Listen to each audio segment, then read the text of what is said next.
Hello students, today we have to start our second semester. इसमें basically हम organic chemistry start करवा रहे हो आपको। इसमें जो फर्स्ट चैप्टर है वो हमारा है एल्कीन। तो हम पहले इसमें फर्स्ट चैप्टर देखेंगे एल्कीन। ठीक है, एल्कीन का जो जनरल फॉर्मूला होता है वो होता है CnH2n।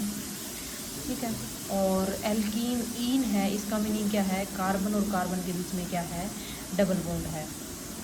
ठीक है, इसमें एक डबल बॉन्ड में एक सिग्मा बॉन्ड होता है और एक पाई बॉन्ड होता है। ठीक है, तो अगर हम इसमें बेसिकली जो हमारा सिलेबस स्टार्ट होता है उसमें जो हमारा सिलेबस का पहला टॉपिक है वो है नोमेनक्लेचर।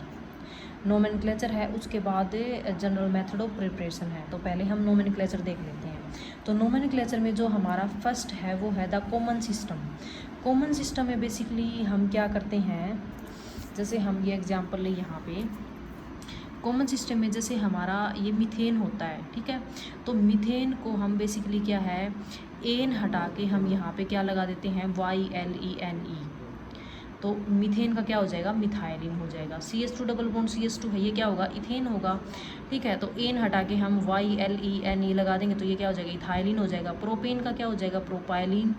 ब्यूटेन का ये क्या हो जाएगा, यहाँ पे ये अल्फा पोजिशन पे हमारा क्या है, डबल बॉन्ड है, तो अल्फा ब्यूटाइलिन हो जाएगा।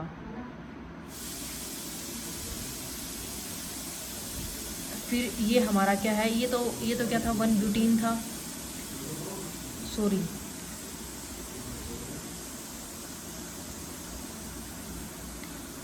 इसमें क्या है बेसिकली, हाँ ये हमारा जैसे हम इसको वैसे तो क्या बोलेंगे, हम वन ब्यूटीन बोलेंगे।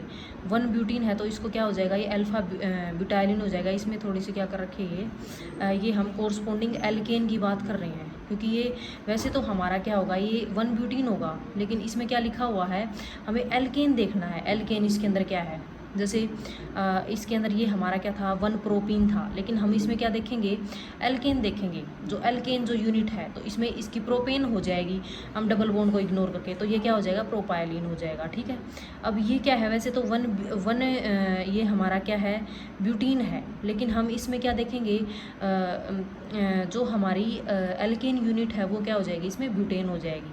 ठीक है, लेकिन ये हमारा क्या है, अल्फा पोजीशन पे डबल बॉन्ड है, तो हमें कॉमन नेम तो एग्जैक्ट लिखना पड़ेगा, तो क्या हो जाएगा, अल्फा ब्यूटाइलिन हो जाएगा। ये हमारा वैसे तो ब्यूटेन यूनिट है, लेकिन अगर हम वैसे देखेंगे IUPAC नेम तो 2 हमारा क्या हो जाएगा, ब्यूटीन हो जाएगा। लेकिन हमें क्या देखना है, एल्केन यूनिट देखनी है, तो ब्यूटेन का क्या हो जाएगा, ये हम ब्यूटाइलिन हो जाएगा। और अल्फा ये क्या था, फर्स्ट कार्बन पे डबल बॉन्ड था तो अल्फा था, सेकंड पे है तो ये हमारा क्या हो जाएगा, बीटा हो जाएगा। ठीक है, ये हमारी कौन सी यूनिट है, ब्यूटेन यूनिट है। ठीक है, लेकिन इसमें क्या है, ये जो आइसो ब्यूटेन बोलेंगे इसको हम, तो ये क्या हो जाएगा, आइसो ब्यूटाइलिन हो जाएगा। तो ऐसे हम क्या है, जो हमारा डबल बॉन्ड कंटेनिंग कंपाउंड है उसकी हम कोरस्पोंडिंग जो एल्केन यूनिट है वो हम देखेंगे।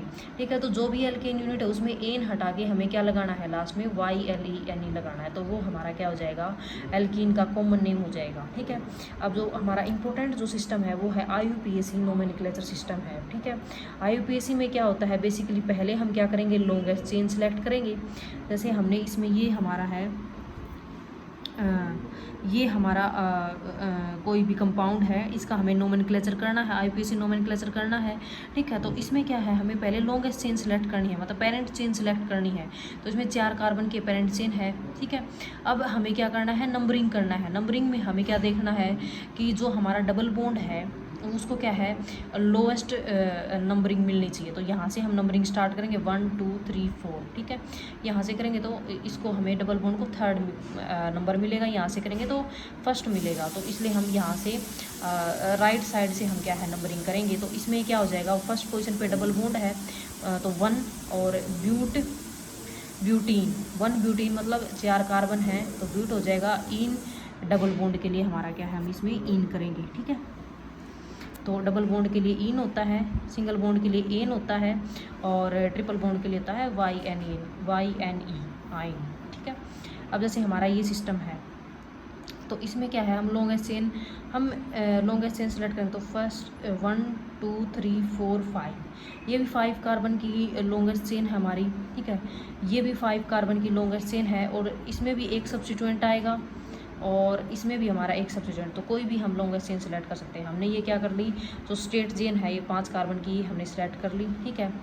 अब हम क्या है यहाँ से नंबरिंग करेंगे तो जो डबल बॉन्ड है उसको हमारी फर्स्ट पोजीशन मिलेगी और फोर्थ पोजीशन मिलेगी जो हमारा सब्स्टिट्यूएंट है उसको मिलेगी। तो हमें डबल बॉन्ड को प्रायोरिटी देनी है, ठीक है। तो ये क्या है 4 मिथाइल, 4 पे तो क्या है मिथाइल ग्रुप हो जाएगा और 1 पे क्या हो जाएगा हमारा क्या है डबल बॉन्ड है तो 1 पेंटीन इन डबल बॉन्ड के लिए आ जाएगा। तो हम क्या है इस तरह से IUPAC नोमेनक्लेचर हम कर सकते हैं, ठीक है। अब हमारा जैसे ये नेक्स्ट हमारा सिस्टम है, तो इसमें देखो हमारे पास अगर हम ये लॉन्गेस्ट चेन सेलेक्ट करें 1 2 3 4 5 6 कार्बन की है और इसने जो ये लॉन्गेस्ट चेन सेलेक्ट कर रखी है ये 5 कार्बन की है। तो इसने ये लॉन्गेस्ट चेन क्यों सेलेक्ट की, क्योंकि जैसे हमें हमारे maximum number of carbon atom होने चाहिए लॉन्गेस्ट चेन के अंदर, लेकिन इसमें क्या है हमें अगर हम ये चेन सेलेक्ट करेंगे तो हमारा डबल बॉन्ड क्या है चेन के अंदर नहीं आएगा।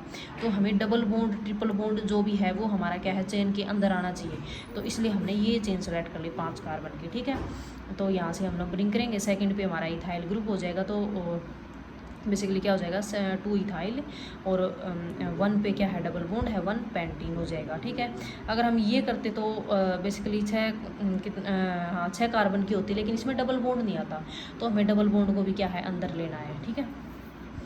और एक बात का हमें और ध्यान रखना है कि जो भी हम चेन सेलेक्ट करें उसमें क्या है basically maximum number of substituent आने चाहिए। पहले तो हमें डबल बॉन्ड को देखना है, अगर डबल बॉन्ड डबल या ट्रिपल बॉन्ड है वो अगर चेन में आ गया वो देखना है, फिर हमें वो चेन सेलेक्ट करनी है उसके अंदर maximum number of substituent present होने चाहिए, ठीक है। तो ये हमारा क्या है IUPAC नोमेनक्लेचर तो हम हर चैप्टर में ही देखेंगे, ठीक है। अब नेक्स्ट हमारा जो टॉपिक है इसमें दो ही थे, एक तो कॉमन सिस्टम था और एक हमारा क्या था IUPAC नोमेनक्लेचर था, ठीक है। अब हमारा जो नेक्स्ट जो टॉपिक है इसके अंदर जो हमारा सिलेबस के अंदर है वो है general method of preparation. General method of preparation में हम क्या देखेंगे, जो एल्कीन है उसकी हम फॉर्मेशन देखेंगे भी, जो एल्कीन है वो हम कौन कौन से मेथड से उसको हम प्रिपेयर कर सकते हैं, ठीक है। तो जो हमारा फर्स्ट है वो है डीहाइड्रोहैलोजिनेशन ऑफ एल्काइल हैलाइड। ये मैंने जो नोट्स इसके बना रखे थे वो मैंने दिन में आज अपलोड भी कर दिए थे, उसकी जो भी 2 पेजेस थे डीहाइड्रोहैलोजिनेशन के वो मैंने ग्रुप के अंदर डाल भी दिए थे। और जो भी मैं ये चैप्टर करवा रही हूँ वो A और B सेक्शन दोनों के लिए है, ठीक है। और जो मैं वीडियो बनाऊंगी वो मैं क्या है यूट्यूब चैनल पे, जो मेरा यूट्यूब चैनल है वहाँ पे अपलोड कर दूँगी, ठीक है। तो तुम वहाँ से देख सकते हो, मैं लिंक डेली प्रोवाइड करूँगी तो वहाँ से लिंक से भी देख लेना, ठीक है। तो हम देखेंगे डीहाइड्रोहैलोजिनेशन ऑफ एल्काइल हैलाइड। तो डीहाइड्रोहैलोजिनेशन का मीनिंग क्या है, डी का मीनिंग होता है रिमूवल, हाइड्रो मतलब हैलोजन, हाइड्रो मतलब हाइड्रोजन और हैलोजन मतलब कोई भी हैलोजन, तो मतलब removal of hydrogen and halogen atom, removal of hydrogen and halogen atom, उसको हम क्या बोलेंगे डीहाइड्रोहैलोजिनेशन। मतलब अगर हमारा एल्काइल हैलाइड है तो उसमें हाइड्रोजन भी है और हैलोजन भी है, तो उसका जो रिमूवल होगा उसको हम क्या बोलेंगे डीहाइड्रोहैलोजिनेशन। अब जैसे हमारा ये है CH और CX, ये हमारा कोई कंपाउंड है, X क्या है हैलोजन है, X में कोई भी हो सकता है फ्लोरीन, क्लोरीन, ब्रोमीन, आयोडीन कोई भी हो सकता है, ठीक है। इसमें हम यूज़ करेंगे अल्कोहलिक KOH यूज करेंगे।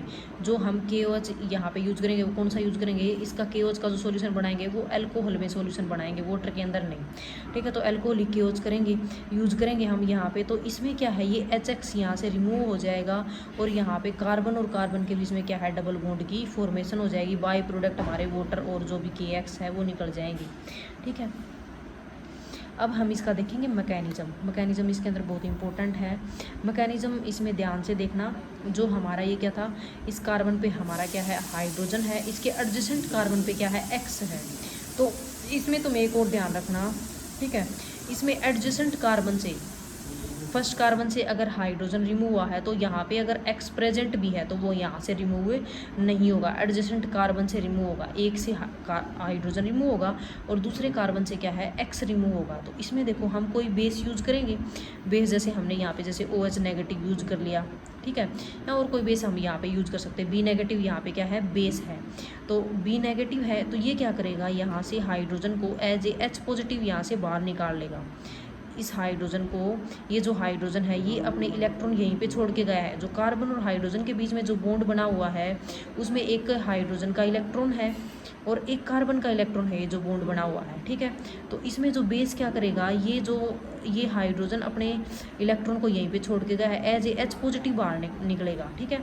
अब जो ये बॉन्ड के जो इलेक्ट्रॉन थे, ये जो बॉन्ड क्या है ये यहाँ पे शिफ्ट हो गया, ये सिंगल बॉन्ड से डबल बॉन्ड में कन्वर्ट हो गया। और ये एक्स क्या है, अपने साथ अपने जो ये जो CX बॉन्ड के जो इलेक्ट्रॉन थे वो अपने साथ लेके यहाँ से रिमूव हो जाएगा, मतलब एज ए एक्स नेगेटिव यहाँ से डिपार्चर हो जाएगा, ठीक है। तो यहाँ से क्या निकला, कार्बन और कार्बन के बीच में डबल बॉन्ड की फॉर्मेशन होगी, ठीक है। बी नेगेटिव ने एच को यहाँ से, एच पॉजिटिव को यहाँ से एब्स्ट्रैक्ट कर लिया तो BH बन गया, और प्लस एक्स नेगेटिव क्या है हमारा हेलोजन, क्योंकि ये एज ए एक्स नेगेटिव यहाँ से बाहर निकला, क्योंकि हेलोजन जो होता है इलेक्ट्रो नेगेटिव एटम होता है, तो कार्बन से ज़्यादा इलेक्ट्रो नेगेटिविटी है इसकी, तो ये एज ए एक्स नेगेटिव यहाँ से बाहर निकल जाएगा, ठीक है। अब ये हमारा जो मैकेनिज्म है, ये हमारा क्या है, कंसर्टेड मैकेनिज्म है। कंसर्टेड मैकेनिज्म का तुम्हें मीनिंग पता है, ये मैं पहले बता चुकी हूँ।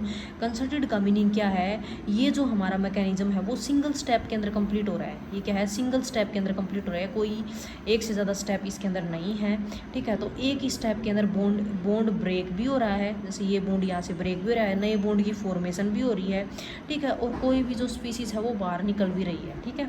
तो एक ही स्टेप के अंदर अगर हमारा जो पूरा मैकेनिज्म कंप्लीट हो रहा है तो उसको हम बोलेंगे कंसर्टेड मैकेनिज्म बोलेंगे। अब इसको हम बोल रहे हैं E2 मैकेनिज्म। E2 का मीनिंग क्या है, बाई मोलिकुलर एलिमिनेशन। ई का मीनिंग है एलिमिनेशन और 2 का क्या है, बाई मोलिकुलर। इसमें क्या है, जो रेट ऑफ रिएक्शन है वो क्या है, 2 स्पीसीज़ पे डिपेंड कर रही है। जो रेट ऑफ रिएक्शन है हमारी वो 2 स्पीसीज़ पे डिपेंड कर रही है। कौन कौन सी पे, एक तो जो हमारा अल्काइल हैलाइड है उस पे, और एक हमारा क्या है, बेस है उस पे, तो दोनों पे डिपेंड कर रही है। तो ये E2 मैकेनिज्म हो जाएगा। एलिमिनेशन मतलब एलिमिनेट होना, जैसे हमारा क्या है, डिहाइड्रो हैलोजनेशन, मैंने आपको पहले बता दिया, removal of hydrogen and halogen, ठीक है। तो इसलिए क्या एलिमिनेशन तो हो ही रहा है, लेकिन E1 है या E2 है वो हमें कैसे पता लग रहा है, क्योंकि जो हमारे रेट ऑफ रिएक्शन है वो बेस पे भी डिपेंड कर रही है और इस अल्काइल हैलाइड पे भी डिपेंड कर रही है। दोनों हमारे जो रिएक्टेंट है उन पे डिपेंड कर रही है, इसको इसलिए हम इसको बोलेंगे E2 मैकेनिज्म, ठीक है। अब हम इसकी देखें ओरिएंटेशन ऑफ डिहाइड्रो हैलोजनेशन, ये बहुत इंपॉर्टेंट है। अगर हम ओरिएंटेशन की बात करें, ओरिएंटेशन का इसमें क्या है, बेसिकली जैसे हमारे पास है ये कोई स्पीसीज़ है, ये कोई रिएक्टेंट है, इसकी हम अल्कोहलिक KOH के साथ रिएक्शन करवाएंगे तो इसमें देखो हमारा जैसे Cl यहाँ से बाहर निकल गया, Cl हमारा कोई हैलोजन है। अब देखो हाइड्रोजन इसके एडजेसेंट कार्बन से बाहर निकलेगा। अब ये जो एडजेसेंट जो कार्बन है, ये कार्बन यहाँ से अगर हाइड्रोजन निकलेगा तो डबल बॉन्ड यहाँ पे बन जाएगा। अब लेकिन ये भी एडजेसेंट कार्बन है, इसका इस हैलोजन का जिस कार्बन पे हैलोजन अटैच है उसके 2 एडजेसेंट कार्बन है, ये एक तो ये हो गया और एक ये हो गया। तो यहाँ पे डबल बॉन्ड की फॉर्मेशन हो सकती है और यहाँ पे हो सकती है, क्योंकि Cl और H अगर यहाँ से निकलेगा तो डबल बॉन्ड यहाँ पे बनेगा, Cl और H यहाँ से निकलेगा तो डबल बॉन्ड यहाँ पे बनेगा। अब जैसे हमारे पास ये 2 प्रोडक्ट बन गए, एक तो ये प्रोडक्ट और ये एक हमारा ये प्रोडक्ट। अब ये हमारा ज़्यादा अमाउंट में बनता है, जो 2 ब्यूटीन है ये 80% बनेगा, ठीक है। और जो 1 ब्यूटीन है वो हमारा बन रहा है 20% बन रहा है, क्योंकि जो 2 ब्यूटीन है वो मोर स्टेबल है, ये हमारा मेजर प्रोडक्ट बनेगा। और जो 1 ब्यूटीन है वो हमारा क्या है, लेस स्टेबल है, वो हमारा माइनर प्रोडक्ट बनेगा, ठीक है। इसमें 2 प्रोडक्ट बनेंगे, लेकिन एक ज़्यादा अमाउंट में बनेगा और एक कम अमाउंट में बनेगा। अब हम ये देख लेते हैं ये ज़्यादा स्टेबल क्यों है और ये कम स्टेबल क्यों है। तो हमें क्या देखना है, जैसे ये डबल बॉन्ड है, ये डबल बॉन्ड है। अब इस डबल बॉन्ड के सब्स्टिट्यूएंट देखने, एक CH3 ये सब्स्टिट्यूएंट हो गया और एक CH3 ये सब्स्टिट्यूएंट हो गया, 2 सब्स्टिट्यूएंट है इसमें। अब हमारा ये डबल बॉन्ड है, इसमें इस डबल बॉन्ड पे क्या है, सिर्फ एक सब्स्टिट्यूएंट है। तो जो हमारा डबल बॉन्ड है वो जितना ज़्यादा मोर सब्स्टिट्यूटेड होगा, जितने ज़्यादा सब्स्टिट्यूएंट ज़्यादा होंगे, ठीक है, उतना ही ज़्यादा स्टेबल होगा, ठीक है। ये इसके पास एक सब्स्टिट्यूएंट है, ये लेस स्टेबल है, इसके पास 2 सब्स्टिट्यूएंट हैं, ये हमारा क्या है, ज़्यादा स्टेबल है, ठीक है। इसलिए ये ज़्यादा अमाउंट में बनेगा, ये हमारा मेजर प्रोडक्ट बनेगा, और ये हमारा क्या है, कम अमाउंट में बनेगा, ये हमारा माइनर प्रोडक्ट बनेगा, ठीक है। तो इसमें क्या है, ऐसे केस में इसको हम बोलेंगे, जो ये जो फिनोमिना है इसको हम बोलेंगे रीजियो सिलेक्टिविटी, ठीक है, क्योंकि अगर एक प्रोडक्ट ज़्यादा अमाउंट में बने और एक प्रोडक्ट कम अमाउंट में बने, इस फिनोमिना को हम क्या बोलेंगे, रीजियो सेलेक्टिविटी। वो हमने रीज़न भी हमने देख लिया कि एक ज़्यादा क्यों बन रहा है और एक कम क्यों बन रहा है, ठीक है, वो स्टेबिलिटी पे डिपेंड करेगा। अब हमारा जो नेक्स्ट जो है सेटजेफ रूल, सेटजेफ रूल क्या कहता है, बेसिकली ये यही कहता है कि जो हमारा अल्काइल हैलाइड की अगर डीहाइड्रो हैलोजिनेशन होगी तो जो हमारा मोर सब्स्टिट्यूटेड एल्कीन है वो ज़्यादा अमाउंट में बनेगा, वो मेजर प्रोडक्ट बनेगा, और जो दूसरा है वो हमारा क्या है, माइनर प्रोडक्ट बनेगा। अब हमें रीज़न भी पता हो गया कि क्यों ज़्यादा अमाउंट में बन रहा है और एक कम अमाउंट में क्यों बन रहा है। तो सेटजेफ रूल यही कहता है कि एक मेजर प्रोडक्ट बनेगा, एक माइनर प्रोडक्ट बनेगा। मेजर प्रोडक्ट वो बनेगा जो मोर सब्स्टिट्यूटेड एल्कीन है वो मेजर बनेगा, और लेस सब्स्टिट्यूटेड एल्कीन है वो हमारा क्या है, माइनर बनेगा, ठीक है। अब next reactivity of alkyl halide in dehydro halogenation. अब जैसे हमारा एक जैसे आर कोई एल्काइल ग्रुप हो जाएगा, जैसे RI, RBr, RCl और RF, ये हमारे पास चारों हैं। इसमें क्या है, डिफरेंट डिफरेंट हैलोजन एटम है। जो हमारा एल्केन जो ग्रुप है वो हमारा सेम है, एल्काइल ग्रुप है जो सेम है, और हैलोजन क्या है, डिफरेंट है। अब इसमें क्या होगा, बेसिकली जो RI की रिएक्टिविटी सबसे ज़्यादा होगी, फिर RBr की होगी, फिर RCl की होगी, फिर RF की होगी। ऐसा क्यों है कि हमें यहाँ से हैलोजन हमारा यहाँ पे रिमूव हो रहा है। देखो अगर हम मैकेनिज्म देखें तो हैलोजन यहाँ हमारा एज X नेगेटिव की फॉर्म में रिमूव हो रहा है, ठीक है। तो यहाँ पे हैलोजन जितना जल्दी रिमूव होगा, ठीक है, उतना ही ज़्यादा क्या है, डबल बॉन्ड की फॉर्मेशन होगी यहाँ पे, ठीक है। तो अब हम इसमें देखें तो हमारा ये क्या है, बेसिकली फ्लोरीन का क्या है, जो साइज़ होता है वो कम होता है, क्लोरीन का उससे ज़्यादा, फिर ब्रोमीन का, फिर आयोडीन का। तो जितना ज़्यादा साइज़ ज़्यादा होगा उतना ही जल्दी क्या है, रिमूव होगा, ठीक है, उतनी ही ज़्यादा क्या है, रिएक्टिविटी होगी। तो इसलिए RI सबसे ज़्यादा रिएक्टिविटी, फिर RBr की, फिर RCl की, फिर RF की हो जाएगी, ठीक है। ये साइज ऑर्डर हम जो है ये हम देख सकते हैं, ये हो जाएगा।